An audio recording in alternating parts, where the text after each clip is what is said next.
we all look for some sort of instant closure after a breakup. And there is this idea that you do this one thing and then you're fine.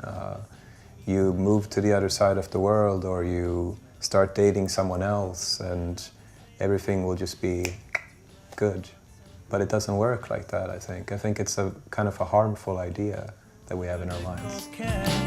Don't pull over just yet. Look to the left. That's the one story that runs through the record, more or less. But I think that its purpose, if it has a purpose, and I like my records to have, or my songs to have a purpose, then it would be to give some sort of comfort to people. But I know what it is. So let's get married. I mean, I was worried about that it was going to be too personal when I was making the record.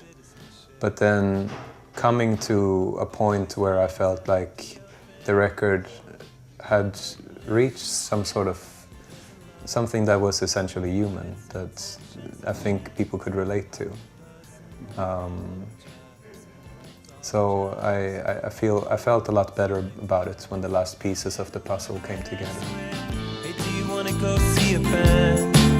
No, I hate bands. It's always packed with men spooning their girlfriends, clutching their hands. So writing songs as presents to friends becomes this way of forgetting that it might be a song that you're going to release later.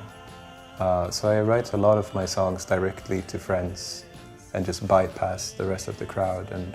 And then usually they turn out better that way because I'm not aware of the fact that they might be heard by other people later on. I'm not as self-conscious when I write that way.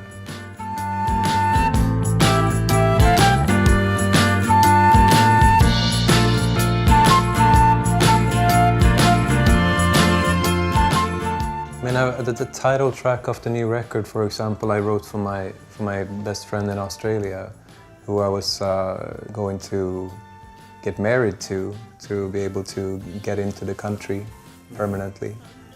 I realized after a while that if I did get married, for that reason, I would never be able to tell the story. I would have to keep my mouth shut forever. Mm-hmm. And that's kind of hard when you're Jens Lekman to have such a great story and not be able to tell it. So I left the country instead and I wrote the song.